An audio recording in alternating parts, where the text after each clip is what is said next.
नमस्कार, अतुल्य लोकतंत्र चैनल में आप सबका स्वागत है। मैं हूं आपका अपना दोस्त अतुल्य कुमार।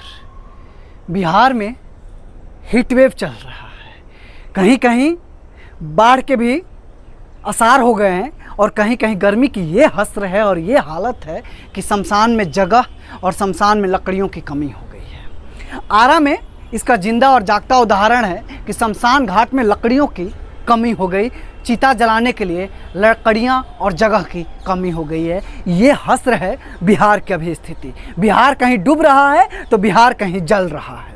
लेकिन बिहार के राजनेता का काम क्या है कि साहब महागठबंधन बनाइए, बीजेपी को रोकने के लिए कोशिश कीजिए और काम कीजिए, लेकिन आम जनता को जिंदा रखने के लिए कोई काम मत कीजिए। क्योंकि अगर आम जनता को जिंदा रखने के लिए कार्य करना होता तो जो भोजपुर जिला में हीट वेव चल रहा है और इस गर्मी के कारण आम जनता अकाल मृत्यु को गले लगा रही है, उसके लिए कार्य किया जाता। लेकिन बिहार के जो पर्यावरण मंत्री हैं वो ब्लॉगर बन चुके हैं। जब वो ब्लॉगर बन चुके हैं तो उनको आम जनता से क्या ही मतलब है। आम जनता गई तिलहंडे में मेरा ब्लॉग चलता रहे, क्योंकि ब्लॉगर और यूट्यूब कमाने का जरिया है।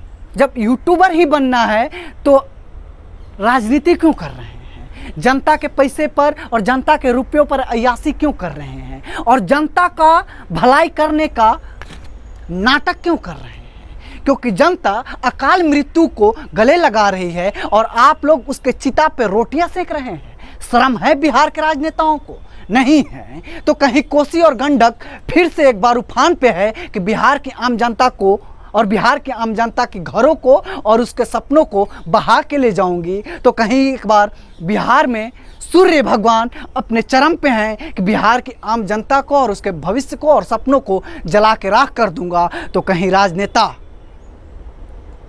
पूरी कोर कसर के साथ लगे हुए हैं कि बिहार को डुबा के रख दूंगा। क्योंकि अगर बिहार की जनता की भलाई करनी होती तो बिहार के राजनेता बिहार की जनता की ज़रूरत के मुद्दों पे लड़ाई लड़ते, उस पे काम करते। लेकिन बिहार की जनता गई तिलहंडे में हमारी सरकार कब तक बनी रहेगी, हमारी सरकार कैसे चलेगी और हमारा बेटा मुख्यमंत्री बनेगा या नहीं बनेगा, इस पे कार्य करना है।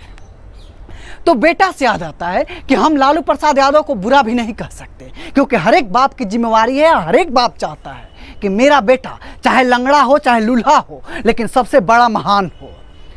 इसको समझने के लिए बिहार की आम जनता को चाहिए। क्यों? अगर आपको लगता है कि लालू प्रसाद के बेटा समर्थवान नहीं है, उसमें ये काबिलियत नहीं है, तो वो कहने के लिए नहीं आते हैं, आपके हाथ पकड़ के नहीं कहते कि आप मेरे बेटे को वोट दो।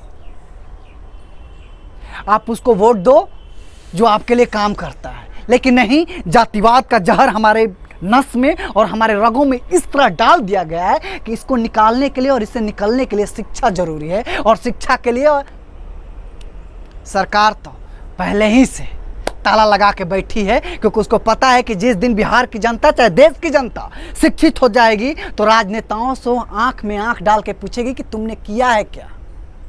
जब ये सवाल पूछने लगेगी तो मोदी जी जैसा हाल हो जाएगा कि मीडिया को जवाब देने में बनेगा ही नहीं। क्योंकि भाषण तो बहुत देते हैं, भाषण बहुत दिया जा सकता है, लेकिन जवाब नहीं दिया जा सकता है।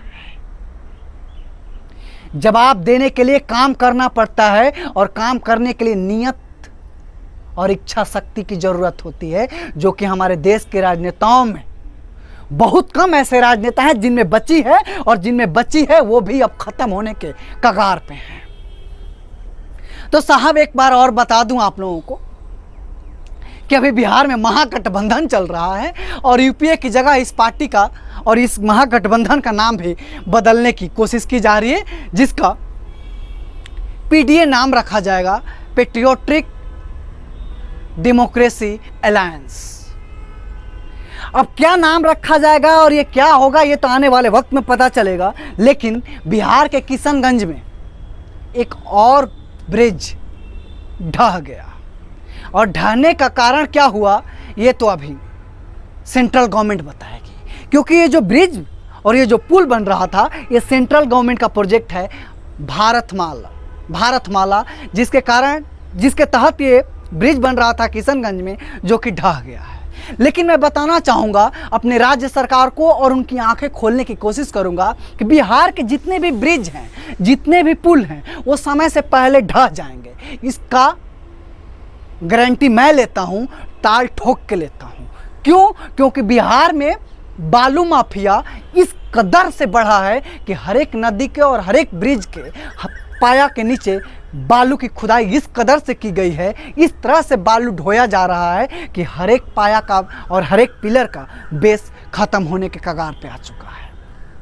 तो माफियाओं का संरक्षण किसने दिया है? चाहे बालू माफिया हो, चाहे शिक्षा माफिया हो, चाहे शराब माफिया हो, चाहे वो समाज माफिया हो, हर एक की संरक्षण बिहार सरकार के तले है, बिहार सरकार के साथ में है। तभी तो इस तरह से बिहार की तमाम परियोजनाओं का हश्र और दशा ऐसा है। खैर, ये तो आम जनता की बात है। अगर सरकार की बात होती तो रातों रात चमका दिया जाता, सरकार बना ली जाती, सरकार गिरा दी जाती। नीतीश कुमार जब सामाजिक सुधार पे निकलते हैं तो समाज के लोग कहते हैं कि साहब नहर में पानी नहीं आ रहा है, पानी की व्यवस्था कीजिए, किसान कहीं सूखे के चपेट में मर रहा है तो कहीं बाढ़ किसान के सपने और घर बहा के लेके जा रही है। लेकिन नीतीश कुमार तो माफियाओं के लिए काम करते हैं। अगर नहर काट के जब खेत बनाना हो, अगर नहर काट के वहाँ पे माफियाओं के कब्जा करने की बात होती तो नीतीश कुमार सुन लेते। नहर में पानी की बात किसान कर रहे हैं तो कौन सुनेगा और क्या ही मतलब है, क्योंकि सरकार को और सरकार की मंशा यही है कि आम जनता का दमन और शोषण करना, आम जनता का मुद्दा से कोई मतलब नहीं है। आशा करते हैं कि नीतीश कुमार महागठबंधन का कार्य हो गया होगा तो हीट वेव के चलते भोजपुर जिला में तमाम माँ के कोख उजड़ रहे हैं, तमाम बाप के सपने की चिता जल रही है, तमाम घर के चिराग बुझ रहे हैं, उस पर ध्यान देंगे। ये जो आप लोगों के स्क्रीन पे दिख रहा है ये आरा का है, भोजपुर जिला का है। हाँ साहब, वही जिला जहाँ के 1857 में स्वतंत्रता संग्राम में आज़ादी की लड़ाई छेड़ देता है, जिस बुजुर्ग की उम्र 20 साल होती है फिर भी रवानी रहती है, उसी जिले की आज हस्र और दशा ये है। आशा करते हैं कि नीतीश कुमार इस मामले में भी संज्ञान लेंगे, क्योंकि मोतियाबिंद का ऑपरेशन तो हो ही चुका है।